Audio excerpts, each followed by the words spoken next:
At the break of dawn, a spectral mist coiled across the jagged ground, twisting like ghostly fingers as Ios Vrai and his men prepared for what they thought would be an uneventful morning.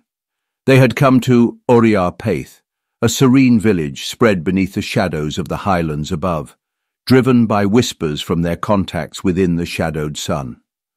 Dark rumours had reached their ears, rumours of things that stirred where light could not touch. Townsfolk spoke in hushed voices, afraid that even their words might rouse whatever lingered beneath the earth.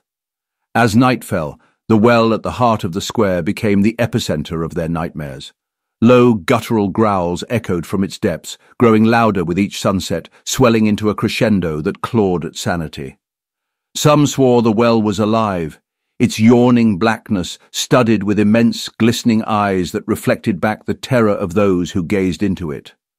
Others claimed to hear muffled cries that seemed to come from somewhere far too deep to be human. The villagers, their faces hollowed by fear, murmured of an unholy presence tied to the old ways and the spirits of the isle. Some believed it was a punishment from Berinth, spirit of death, whose cold, relentless grasp stretched forth to claim the living. Whatever the truth, the villagers dared not venture near the ancient well at the centre of Oriar Paith, where the dread was strongest, especially once the moon awoke. Eos and his Aliat had come to help, but they found themselves met with hollowed faces and trembling hands. The air itself felt heavy, thick with the weight of something unspoken, something malignant. Whatever cursed the village was waking, and time was no ally.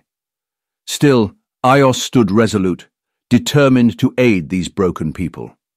Ios's men were not immune to the growing unease. Even hardened warriors found their hands trembling as whispers reached their ears, whispers that seemed to come from nowhere, yet spoke directly to their deepest fears.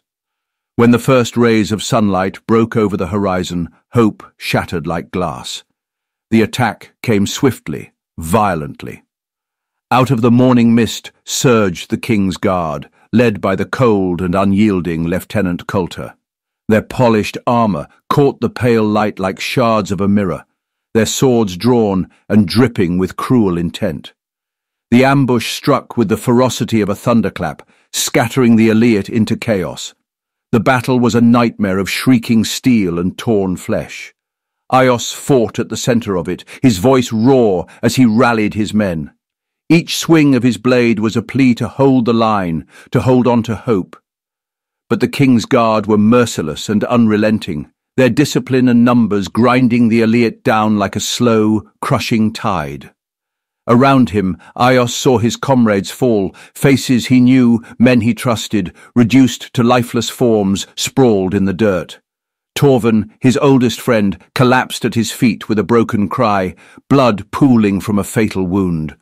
Ona, the fierce and unyielding second-in-command, fought like a demon until his blade shattered, and even then he used his fists until it was obvious the battle was lost. Ios's heart broke with each life stolen, each promise shattered. The air was thick with the coppery tang of blood and the keening wails of the dying. And then Garion made his choice. His eyes locked with Ios's, an unspoken farewell passed between them.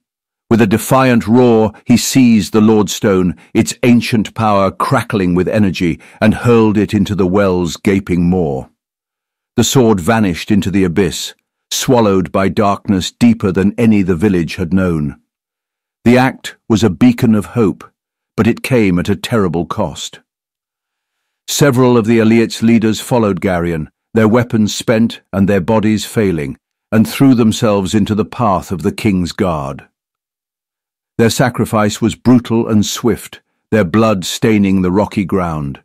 They gave their lives so that Ios and the few remaining could flee. Stumbling and bleeding, Ios led his broken band into the eastern forests to the midden beyond.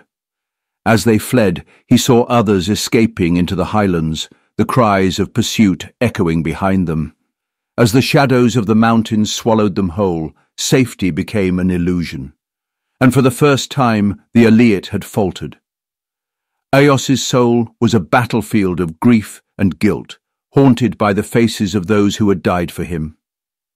He swore to return, to recover the Lordstone before the king's guard, or worse yet, the malevolence beneath the well could claim it. But what horrors had their desperate act unleashed?